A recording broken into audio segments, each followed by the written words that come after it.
It's the final Sustainable Futures Report of 2019, episode number 45.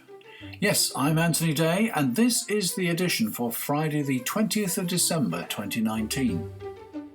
I'll be commenting on the British general election, although it won't take long. More important is the outcome of COP25, the UN climate conference in Madrid, where hard-fought negotiations struggled into extra time over the weekend. That's all for later. First, I have another interview for you. We've spoken many times in the Sustainable Futures Report about the causes of climate change and the measures needed to get them under control. The truth is that changes to our climate, the effects of global heating, are already embedded into global systems, and it's as important to be able to cope with them as it is to stop it getting worse. My guest, Sarah Tuneberg of Gios Pisa, spoke to me about it. Well, first of all, Sarah, thank you very much for agreeing to take part in the Sustainable Futures Report. Thank you very much for allowing me to participate. I'm very excited. Well, what I'd like to start off with, now, as I understand it, you've been involved in emergency management and emergency planning for 10, 15 years, dealing with all sorts of natural disasters. But I know you're going to stop me there because you're going to say there is no such thing as a natural disaster. Why do you say that? Indeed. I believe, and I think that the evidence is very clear, that there are natural hazards, those weather phenomena or natural phenomena like earthquakes, volcanoes, cyclones. They happen, but the disaster happens when we have people and human development in the path of those naturally occurring phenomena. So to call them natural disasters obfuscates our very human responsibility for the disaster component. We, as human beings, actively choose to live, to build, to work, to play in highly vulnerable areas.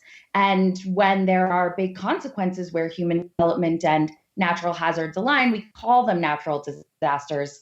But I think it's a misnomer, and I think it makes it feel like we don't have any power in what's happening when really we did it. Okay.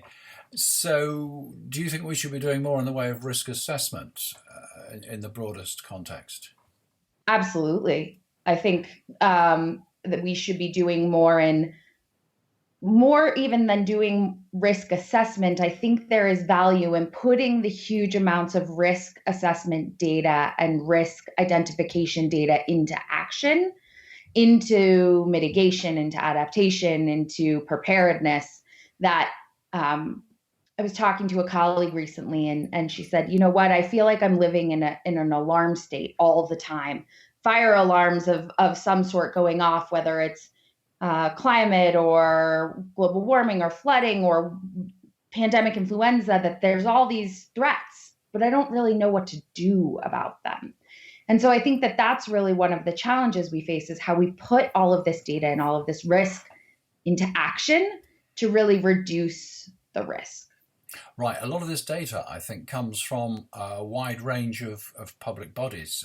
It would range, well, public bodies or bodies with responsibility to the public, ranging from the utilities like the power and the water, the emergency bodies like the fire and the police.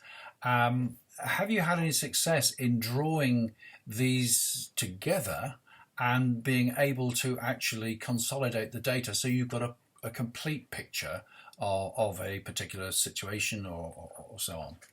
Yeah, absolutely. That's sort of been the root of my professional career, is how we draw data and evidence from this huge, amazingly diverse set of partners together to make information products that help make important decisions or support important decisions. That's where I've spent a lot of my work, and the company that I co-founded, it's called Gios Pisa. That's the work that we do. The academic universe, the government research universe, utilities, emergency managers, all of these parties create incredible data. But one of the challenges is that in an under-resourced very stressed environment, like a disaster, an impending disaster, climate disaster, it's hard for people to stitch those together in a meaningful way. They come in disparate forms. They come from all over the internet, sometimes different languages, whether they're different computer languages or actual different languages. And it's hard to make meaning of them. And so there's huge value, I think, in doing that. And I think one of the best ways that's really exciting is that mapping technology has gotten so much better recently. And so taking zeros and ones of digital information and making really beautiful maps is a way that we can convey information powerfully. Do you find that all these different organizations are prepared to share the data with you or with some other coordinator? And what about a GDPR? Is that causing you problems as well? So the first part of the question is no. Of course, people are not necessarily prepared to share. I think people develop their data sets. Sometimes I think you have sort of both things happen, or a lot of things happen. It's sort of a spectrum. Some people don't want to share. They don't know how. It's hard work for them. Other people, I think especially academic and government researchers, they've done this as their life's work and they are excited to have it used. They don't necessarily know how. I think lots of times you get a little bit siloed, you get a little bit myopic because you're working on your own research and you think, there's a whole bunch of people who could use it. And that's exciting.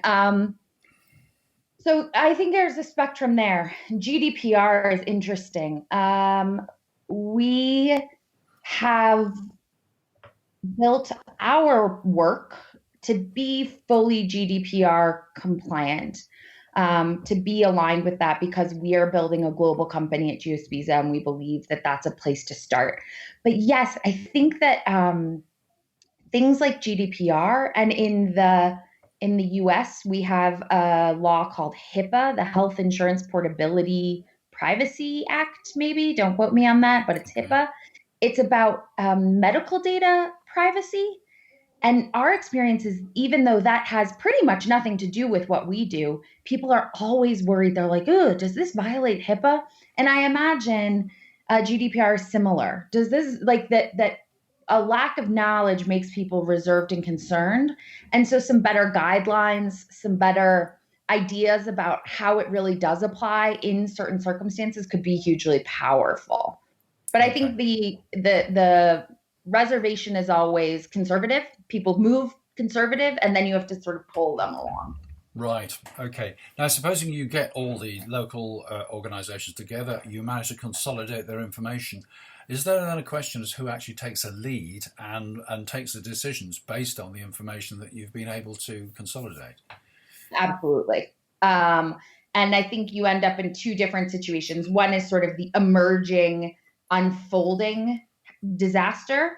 And then the other one is the longer range situation. What are we talking about 5 years, 10 years from now? And I think those parties can be really different.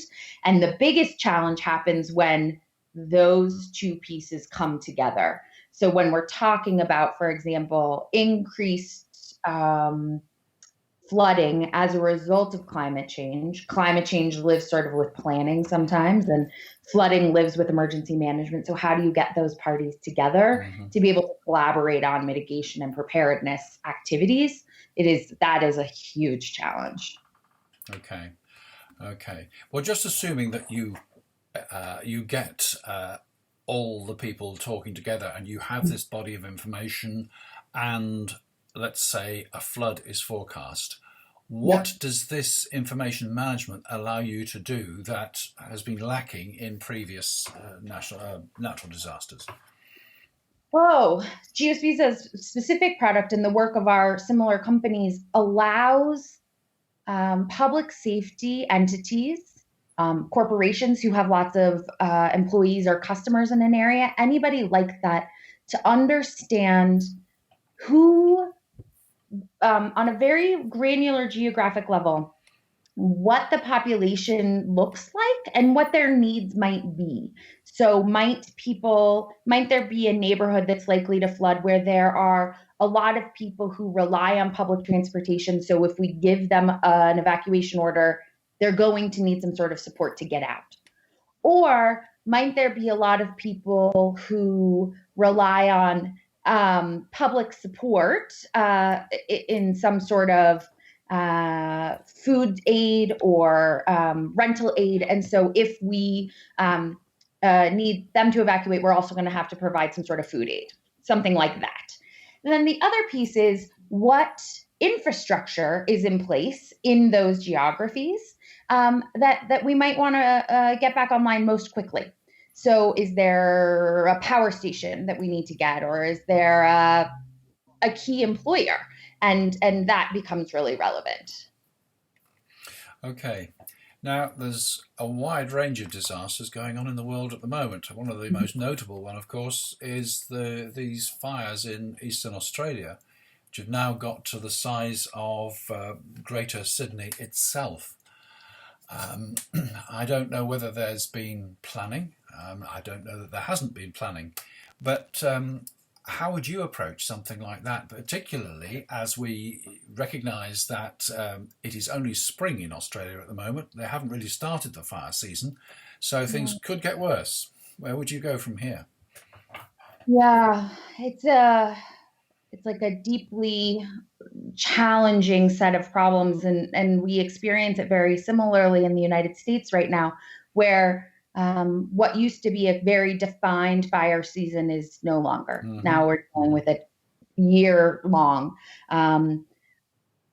Australia's situation is unbelievable. So I think that there's been some really interesting changes. One is that previous hesitation, the sort of previous planning strategy was that people were encouraged if they want, or permitted if they wanted, to stay and defend their houses. Mm-hmm. One of the things we know about fire behavior is that it's not actually the flames usually that cause the fire in a wildland fire situation. It's the sparks that move ahead and they settle, and then it causes the fire to move very quickly. They fly on the wind and start the fires. It's not really the flames. So if you can have people who stay and defend their own homes and put out these advanced sparks and advanced sort of cinders, you can stop fire, and you can build fire breaks. One of the very different situations that Australia is facing is that the fire is so big and so fast, and the conditions are so dry, again, likely as a result of a changing climate, that they've encouraged people to leave. That they don't want them to stay. The fires are moving too fast, and they can become overwhelmed by them very quickly. I think this marks a really significant change in risk communication, which is public officials globally have been very bad at being honest about what might happen. And they have a tendency because they want to be encouraging and they want to be supportive, to not necessarily, or maybe they don't know because they're politicians and they don't want to believe it themselves. They don't effectively communicate the risk. And that they don't use the data to communicate the risk. So I think this is a really interesting time, and I'm excited to learn from it about Australia is really changing what they're telling people. And they're telling people to leave, and they're evacuating huge amounts of people to some economic loss. Like all sorts of disruption happen when you evacuate people. So I think this is a really interesting time, and I think it will be an example that we will draw from as we see this happen more and more, whether it's from flood or wildfire. That we're just going to have to move a lot more people around. And that is something we're not great at. How can we educate public officials? How can we change their attitude and make them more aware, and make them also aware of the opportunities of integrated planning through having a broad spectrum of data to draw on? Yeah. Do you run training courses, for example? Absolutely. We run training courses, we advocate, we lobby. I think conveying data is the best way, that some well-designed maps in this world of well-designed infographics, getting some real evidence-based data in front of politicians to give them concisely and clearly what they're facing is the most effective strategy. And I think lots of times it's important to link it to the long-term growth or economic development component. That I think most politicians feel the day-to-day pressure of ensuring their constituents are healthy, happy, and having economic expansion. And so if you can show them how these things play together, there is huge value. Okay. And not to mention, I'll add another thing, which Yes. it's hard to convey, but natural hazards in the United States, we say that in the emergency management community that snowstorms are mayor killers. That this relatively modest, regularly occurring event of a blizzard in the United States is the surest way to lose your job as a mayor, because what seems like it should be very simple, which is snow clearance, is actually very expensive and very complicated. And we've seen several mayors of large cities lose re-election or have to resign their office because they handled it very poorly. One of the best examples is Marion Barry, who was a mayor of Washington, D.C., went to the NFL Pro Bowl in Hawaii when there was a huge snowstorm in Washington, D.C., and he was seen on TV in this very warm weather when all of his constituents were stuck in their homes, and that was the end for him. And we've seen that happen in Boston and Chicago. And so there is a very real implication of mishandling these natural hazards and natural events. People depend on the government to deliver services, and politicians should be prepared to deliver on that or explain why they can't. And lots of times you can't. It's expensive and it's hard. And so being really transparent is difficult. Okay. Well, it's expensive and it's hard, you say.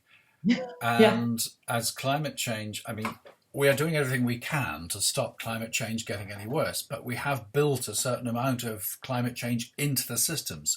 And Right. we are already seeing more frequent, more intense, more violent storms. So there will be more and more natural, for want of a better word, disasters. Natural hazard. Yes, natural hazards, that's the word. Yes, yes. Do you think that we are going to be able to upgrade our emergency planning to cope with the challenges that climate change is inevitably going to bring us, whatever we do about emissions, over the next 10, 20, 50 years? I don't know. I am fairly disheartened at the moment, honestly. I think that one of the biggest sort of heartbreaks I have is that the emergency planning and preparedness structures globally are very disparate. And that you see everybody doing an okay job, some people doing a great job, but very few people doing an excellent job. And those communities that are especially vulnerable to the hazards of climate change also having the least well-developed emergency management planning preparedness strategies. And I think a lot of like Ho Chi Minh City is a good example where new modeling shows that Ho Chi Minh City is going to experience far more flooding than we ever imagined. And sea level rise is going to happen way more quickly. And there's huge populations of not particularly affluent people who are going to need help. And we don't have a great system in Vietnam. Similarly, I think of the Gulf Coast of the United States, where you have lots more cyclonic activity, lots more large rainfall activities that cause flooding, all sorts of unprecedented events happening, and we're not very good at evacuation, and we don't have a lot of tax base in those communities to support perhaps buying people out and moving them other places.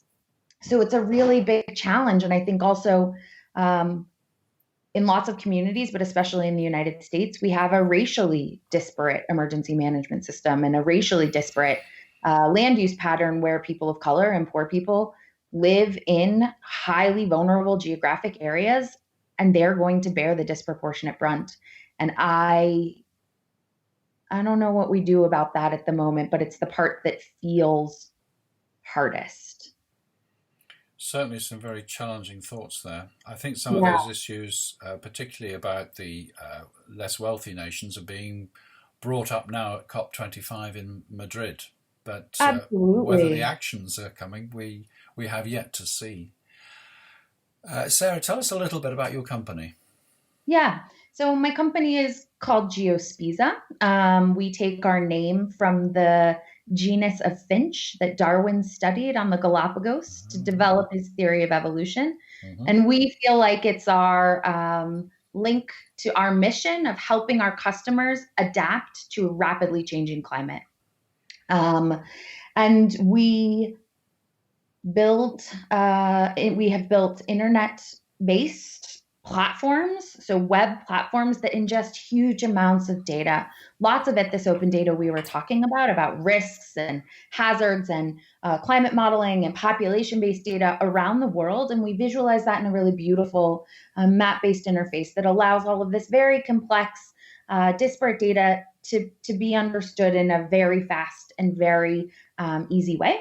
And then we build decision support tools. What we really care about is putting data into action to help make good evidence-based decisions. So we do a lot of adaptation pathway modeling, which is an academic strategy for climate-based planning that comes out of the Netherlands, where you link the decisions you need to make to get to your end goal to the real-time data so you know when you need to change your strategy. So for example, do we need to elevate and when do we need to elevate? Because we can't do all of our climate adaptation and mitigation strategies at once. It's just too expensive. So how do we sequence them to get the best benefit? And we use machine learning and a little bit of AI to help support those decisions. Well, thank you very much for that. We will put a link to your website on the blog, which accompanies the podcast.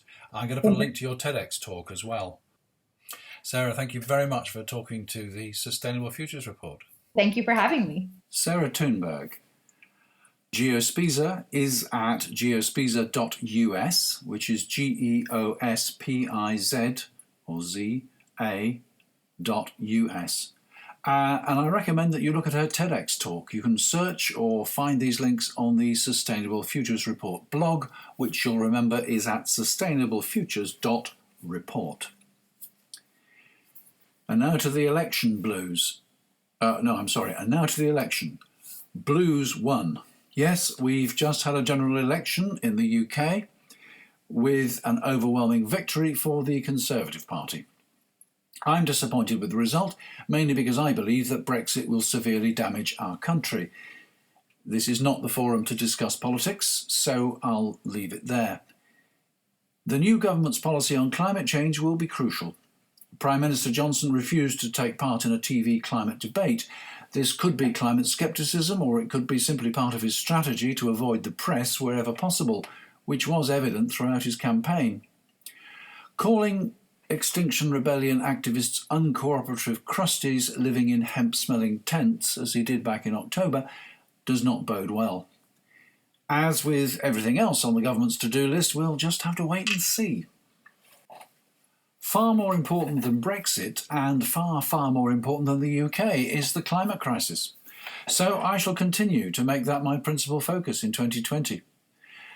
As you know, COP25, this year's United Nations Climate Conference, has come to an end. Scheduled to close on Friday the 13th, negotiations continued into the following Sunday, and many are unhappy with the outcome. If the pledges made in Paris in 2015 are fulfilled, warming is likely to be held to around 3 degrees centigrade, far in excess of the 1.5 degrees centigrade, which is now believed to be the maximum that temperatures can be allowed to rise without causing catastrophic damage to agriculture and coastal cities, amongst other things. Signatories to the Paris Accord agreed to report back in 5 years and present revised proposals for the future. Although a full 5 years will not have passed until next year, there were few signs that the major emitters have met their current commitments or have made much progress in establishing more realistic commitments for the future. Brazil, Australia, the US, China and other major emitters were all accused of holding up progress. I mentioned last time that they spent much time arguing over which words it was permissible to use in conference documentation. The US remains a party to the UN Framework Convention on Climate Change, the UNFCCC, even though it has withdrawn from the Paris Agreement, claiming it will damage the competitive position of the nation. Smaller nations set out their plans for reducing their emissions, but the effect of these will be dwarfed by the actions of China and the US, by far the largest emitters of greenhouse gases, who account for around 50% of the total between them. There were disagreements over carbon markets and the responsibility for assisting poorer nations already suffering the consequences of climate change, principally from sea level rise. It was generally agreed that the final agreement was an uneasy compromise, leaving much to be decided at COP26 in 12 months' time. Meanwhile, the BBC reports an article in Nature that describes how Greenland ice is melting 7 times as fast as in the 1990s, with obvious consequences for sea levels. It's more than worrying that faced with an emergency that affects the very existence of humanity, world leaders can do no more than talk and defer decisions for one more of the 10 years that some scientists say is all we've got left. In the Bank of England's Financial Stability Report published this week, Governor Mark Carney says, "What we're looking for management at banks to do is to think through their strategy about their exposure to industries that could be increasingly and materially exposed to climate risks. And the question is, how resilient is your strategy if you are concentrating your lending in areas that will be potentially severely affected 5, 10 plus years out?" Back in October, he was warning that firms ignoring the climate crisis would quite simply go bankrupt. Also this week, the bank published the 2021 Biennial Exploratory Scenario on the Financial Risks from Climate Change. This is a discussion paper and is open to comment from anyone until the 18th of March 2020. They say, the bank will use its 2021 Biennial Exploratory Scenario to explore the financial risks posed by climate change. The exercise will test the resilience of the current business models of the largest banks, insurers, and the financial system to climate-related risks, and therefore the scale of adjustment that will need to be undertaken in coming decades for the system to remain resilient. Conducting a climate stress test poses distinct challenges compared to conventional macrofinancial or insurance stress tests. To ensure it is effective in light of these challenges, the bank is using this discussion paper to consult relevant stakeholders on the design of the exercise. This includes financial firms, climate scientists, economists, other industry experts, and informed stakeholder groups. Find out more and submit your own comments via the link on the Sustainable Futures Report blog. Mark Carney leaves his post as Governor of the Bank of England early in 2020 and will become a UN Special Envoy for Climate Action and Finance. He's clearly committed to the extent that he will receive no salary for this role. COP26 will take place in Glasgow at the end of next year. The UK's relationship with the UNFCCC and commitment to the Paris Agreement is through its membership of the EU. This, of course, starts to change as we enter our transition period towards Brexit in 2020, so the UK will presumably have to make its own commitment to the Paris Agreement as it prepares to host this crucial conference. And finally, we're close to the end of another Sustainable Futures Report, the 45th and last for 2019. Do you remember that I asked for 100 words on what we should do in 2020? That will form the theme of the next episode, which will appear on the 3rd of January. Quite a lot of people have come back with ideas, including Carol Dance from Sydney, Australia. Thanks, Carol. I've got both your emails. There's still time just to add your own 100 words to what we should do next year. Drop me an email at mail@anthony-day.com as soon as you can. And if you want to record it on your phone and send that to me as well, so much the better. Ian Jarvis has sent me some more ideas, so we'll look at those next time as well. And that's it for now, for 2019. Enjoy your Christmas holiday. It's an ideal opportunity to catch up with all those Sustainable Futures reports you missed during the year. Thank you for supporting me as a patron. Thank you for listening. I'm Anthony Day, and remember, I don't just do podcasts. If you want a keynote speaker at your conference or a workshop leader to bring your team up to speed on what the climate crisis means for them and your organisation, you know where I am. Now taking bookings for February. And, as has become my custom in this festive season, let's play out with something different.